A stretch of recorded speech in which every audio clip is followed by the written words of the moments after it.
Saudara-saudari terkasih dalam Kristus, hari ini Minggu 16 November 2025, Pekan Biasa ke-33 tahun C.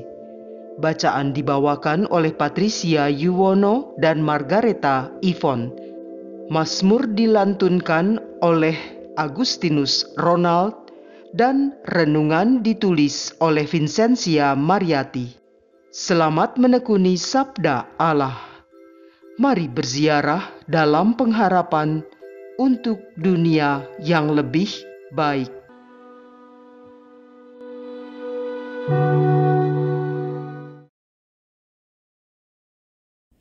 Dalam nama Bapa dan Putra dan Roh Kudus. Terpujilah Tritunggal Maha Kudus, Allah yang Maha Esa. Terima kasih Tuhan untuk rahmat dan berkat-Mu yang selalu tercurah di dalam hidup kami. Kami senantiasa dikuasai oleh rasa rindu akan Engkau. Lewat sabda ilahi-Mu, rasa rindu kami terobati. Maka bersabdalah Tuhan, kami siap mendengarkan, merenungkan, serta menyimpannya dalam hati kami. Mampukan kami untuk melaksanakannya di dalam seluruh aktivitas dan peristiwa yang akan kami alami sepanjang hari ini. Demi Kristus, Tuhan dan pengantara kami. Kemuliaan kepada Bapa dan Putra dan Roh Kudus seperti pada permulaan, sekarang, selalu, dan sepanjang segala abad. Amin. Bacaan dari Nubuat Maleaki Bab 4 ayat 1 sampai 2a. Sungguh, hari Tuhan akan datang, menyala seperti perapian. Maka semua orang yang gegabah dan setiap orang yang berbuat fasik akan menjadi seperti jerami dan akan terbakar oleh hari yang datang itu. Firman Tuhan semesta alam. Akar dan cabang mereka pun tidak akan ditinggalkan. Tetapi kamu yang takut akan namaku, bagimu akan terbit surya kebenaran dengan kesembuhan pada sayapnya. Demikianlah sabda Tuhan.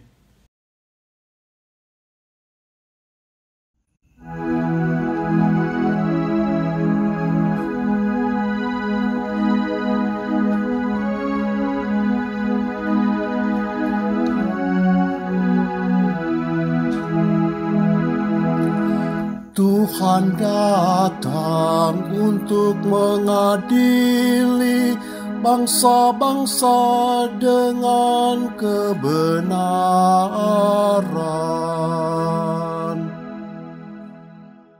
Bermazmurlah bagi Tuhan dengan kecapi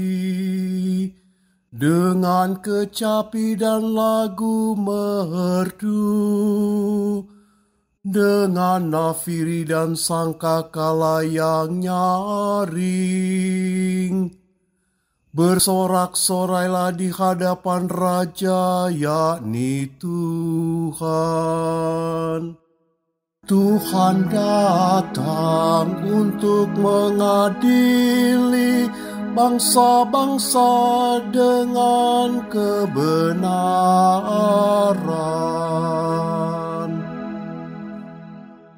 Biarlah gemuruh laut dan segala isinya, dunia dan semua yang diam di dalamnya. Biarlah sungai-sungai bertepuk tangan, dan gunung-gemunung bersorak-sorai bersama-sama. Tuhan datang untuk mengadili bangsa-bangsa dengan kebenaran.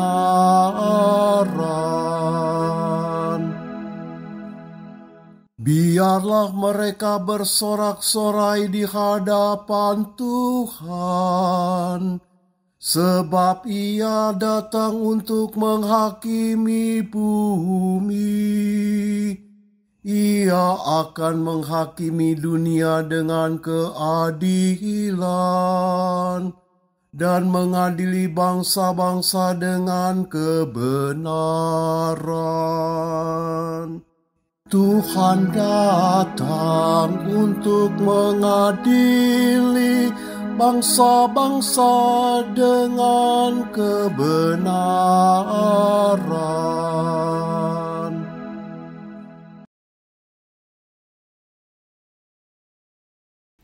Bacaan dari surat kedua Rasul Paulus kepada jemaat di Tesalonika, bab 3, ayat 7-12. Saudara-saudara, kamu sendiri tahu bagaimana kamu harus mengikuti teladan kami, karena kami tidak lalai bekerja di antara kamu. Kami tidak makan rezeki orang dengan cuma-cuma, tetapi kami berusaha dan berjerih payah siang malam, supaya jangan menjadi beban bagi siapapun di antara kamu. Bukan karena kami tidak berhak menerima rezeki dari kamu, melainkan karena kami mau menjadikan diri kami teladan bagi kamu, supaya kamu ikuti. Sebab ketika berada di tengah-tengahmu, kami telah memperingatkan, barang siapa tidak mau bekerja, janganlah ia makan.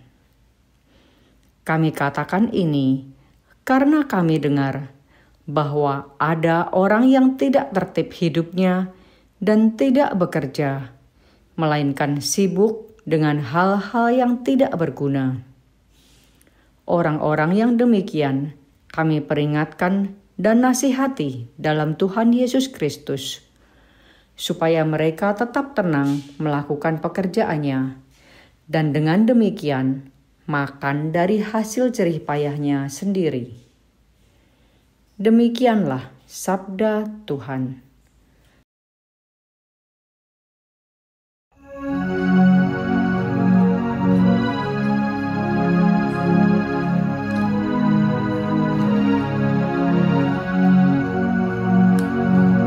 Alleluia, alleluia, alleluia, alleluia. Bangkitlah dan angkatlah mukamu, sebab penyelamatanmu sudah dekat. Alleluia, alleluia, alleluia, alleluia, alleluia, alleluia, alleluia, alleluia.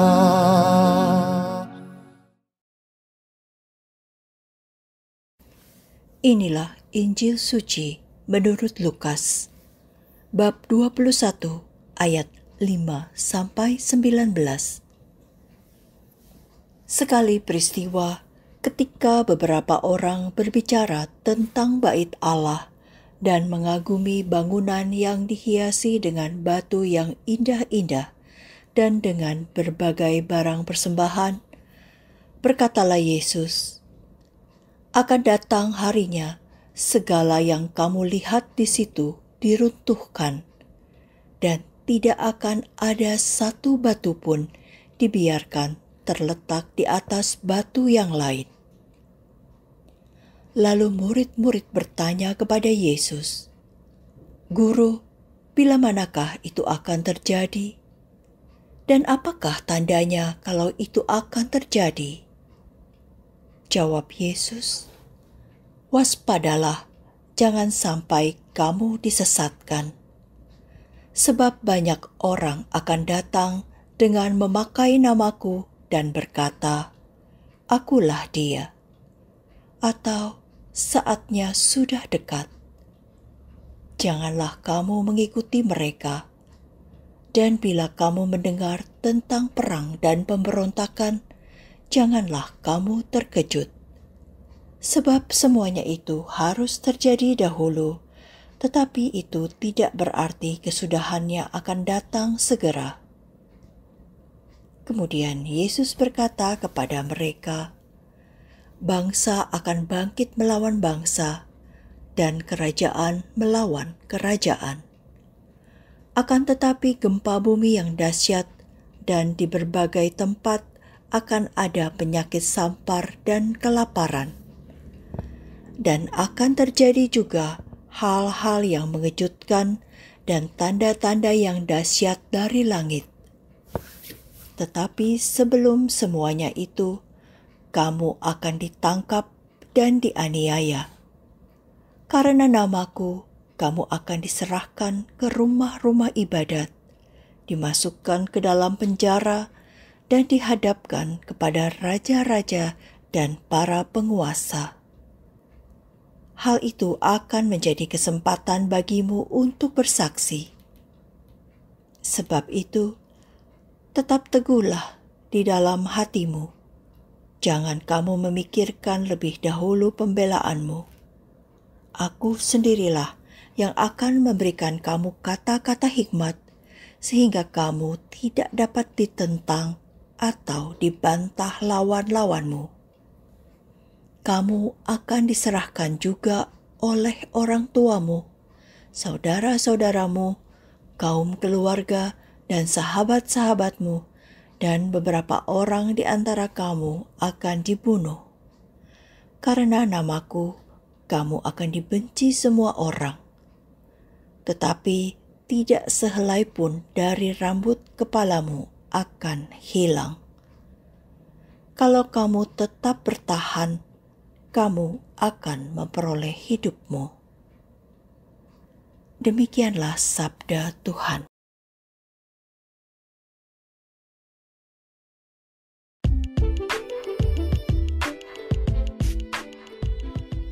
Menjadi saksi Tuhan dalam penderitaan dan kesulitan.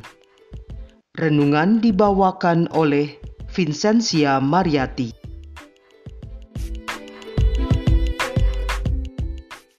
Salam sejahtera bagi kita semua. Orang-orang percaya akhir zaman adalah hari penghakiman Tuhan, di mana Tuhan akan mengadili dengan adil setiap orang seturut perbuatannya.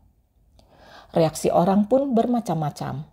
Ada yang merasa takut, ada yang sepertinya sudah merasa siap, ada yang masa bodoh, bahkan ada yang ekstrim menanggapinya dengan membentuk sekte-sekte. Dalam bacaan pertama, Nabi Maleaki menyampaikan nubuatan tentang hari Tuhan ini kepada bangsa Israel yang sedang mengalami krisis dalam hidup rohani mereka. Digambarkan kedatangan Tuhan adalah malapetaka bagi orang-orang yang gegabah, orang fasik, dan orang-orang jahat. Namun, masih banyak umat Allah di antara orang-orang fasik itu yang takut akan Tuhan serta hidup dengan benar. Kedatangan Tuhan adalah surya kebenaran bagi mereka, sumber pengharapan dan sukacita. Bagi pengikut Kristus, surya kebenaran itu adalah hari di mana Tuhan Yesus datang untuk kedua kalinya. Dia datang untuk mengadili, dan Dia adalah hakim yang adil. Hari itu pasti akan datang. Pengadilan serta penghakiman pasti akan terjadi. Bukan hanya untuk bangsa Israel saja, tetapi bagi semua manusia di seluruh dunia dan bagi semua ciptaan Allah. Tentunya bagi kita juga. Kapan waktunya? Ini adalah pertanyaan semua orang, termasuk pertanyaan para murid Yesus ketika Tuhan Yesus bernubuat tentang runtuhnya bait suci serta tanda-tanda akhir zaman sebelum hari penghakiman itu tiba, yang kita dengar dalam bacaan Injil hari ini. Orang-orang Yahudi sangat mengagungkan bait suci, simbol keagamaan dan kekuasaan. Namun, hati mereka jauh dari Allah. bangsa ini kembali mengalami krisis iman seperti nenek moyang mereka. Banyak pemimpin-pemimpin agama mereka hidup munafik seperti orang-orang fasik. Tuhan Yesus mengingatkan, iman yang sejati bukan pada bangunan fisik yang megah, tetapi berada dalam hati manusia. Pada akhirnya, nubuat Tuhan tentang hancurnya bait suci tergenapi. Sejarah mencatat, di tahun 70 Masehi, Yerusalem dan bait Allah dihancurkan oleh bangsa Romawi.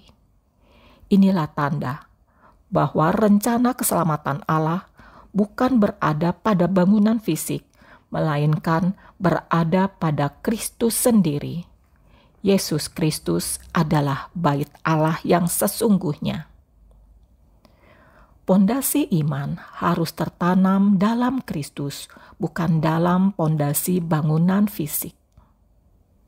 Dalam nubuatnya tentang akhir zaman, Tuhan mengingatkan agar murid-muridnya waspada, jangan sampai disesatkan oleh orang-orang yang akan datang mengaku sebagai Mesias. Dan jangan terkejut atau panik mendengar tentang peperangan, pemberontakan, serta bencana yang muncul. Sebab semua harus terjadi. Hal ini bukan berarti Tuhan meninggalkan pengikut-pengikutnya, tapi itu semua adalah bagian dari rencana keselamatannya. Sebagai pengikut Tuhan, kita dipanggil untuk tenang dan tetap percaya sambil terus berjaga-jaga sampai waktu Tuhan itu tiba. Menjadi pengikut Kristus memang bukan hal yang mudah. Tuhan tidak menjanjikan kemudahan.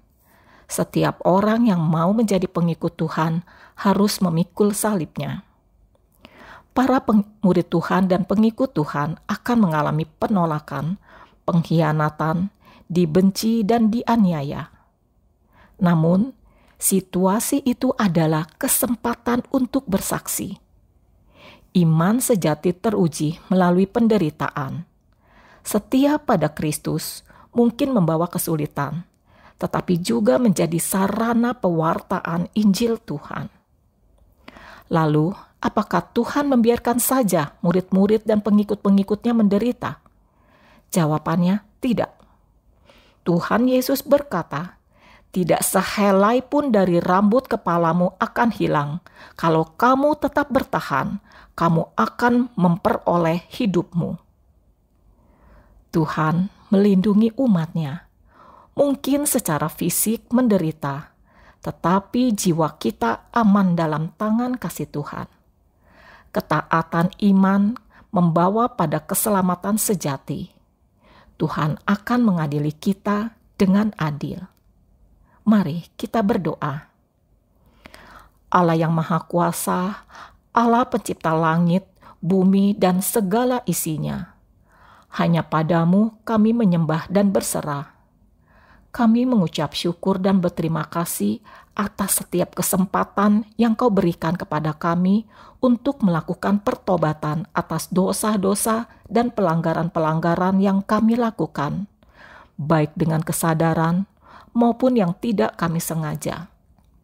Mampukan kami untuk bertahan dalam iman kepercayaan kami akan Engkau. Jangan biarkan kami goyah ketika menghadapi kesulitan maupun penderitaan dalam menjalani kehidupan ini. Ya Allah, Engkaulah tujuan hidup kami sekarang dan selama-lamanya. Ketika Engkau datang, adili kami dengan belas kasih-Mu. Permohonan ini kami panjatkan di dalam nama Yesus Kristus bersama Dikau dalam persekutuan Roh Kudus, hidup dan berkuasa sepanjang segala masa. Dalam nama Bapa dan Putra dan Roh Kudus. Amin.